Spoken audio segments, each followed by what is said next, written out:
നമസ്കാരം. Raf talk ഫുട്ബോളിലേക്ക് അവർക്കും സ്വാഗതം. റയലിലെ വിനി വേഴ്സസ് ബ്രസീലിലെ വിനി. ഫോമുകൾ തമ്മിലുള്ള അന്തരം വളരെ വലുതാണ്.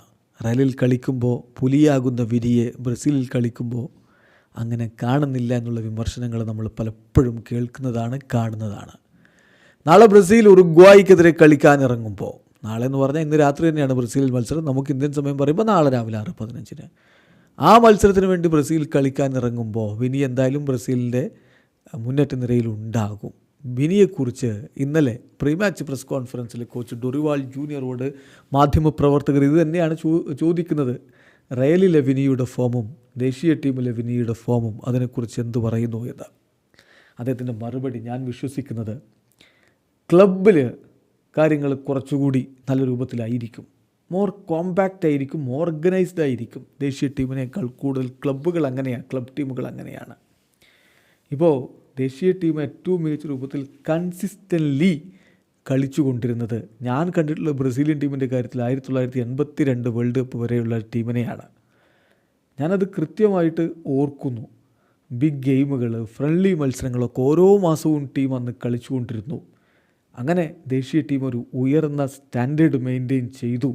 അതിൻ്റെ പെർഫോമൻസ് ഒരിക്കലും ഡ്രോപ്പ് ചെയ്യുന്നുണ്ടായിരുന്നില്ല. അതുകൊണ്ട് തന്നെയാണ് ആ വേൾഡ് കപ്പിലെ പരാജയം ഒരു വലിയ പരാജയമായിട്ട് പലരും ഇപ്പോഴും കാണുന്നത്.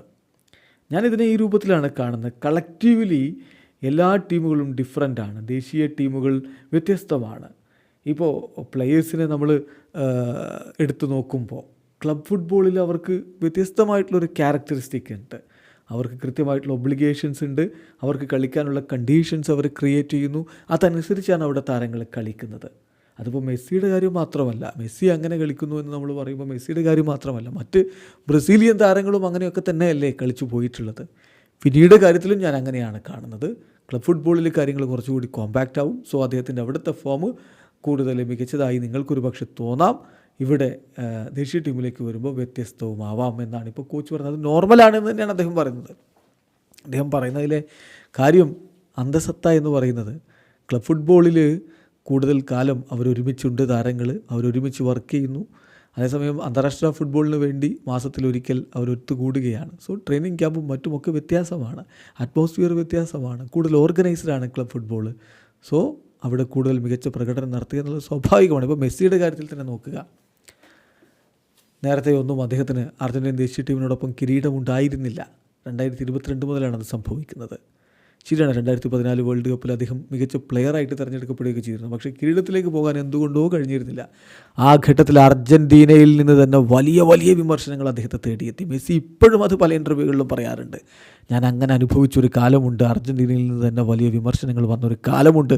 അപ്പോഴും അർജൻറ്റീനക്കായിട്ട് ഏറ്റവും മികച്ചത് സമർപ്പിക്കാനാണ് ഞാൻ ശ്രമിച്ചുകൊണ്ടിരുന്നത് എന്ന്. അവിടെയാണ് ഒരു പക്ഷേ വിനി ഇപ്പോൾ വ്യത്യസ്തനാവുന്നത്. അദ്ദേഹം ആഗ്രഹിക്കുന്നുണ്ട് ടീമിന് വേണ്ടി മികച്ചത് കൊടുക്കാൻ. പക്ഷേ പലപ്പോഴും ബ്രസീലിയൻ ടീമിന് വേണ്ടി കളിക്കുമ്പോൾ എന്തുകൊണ്ടോ അദ്ദേഹത്തിന് അതിന് സാധിക്കുന്നില്ല.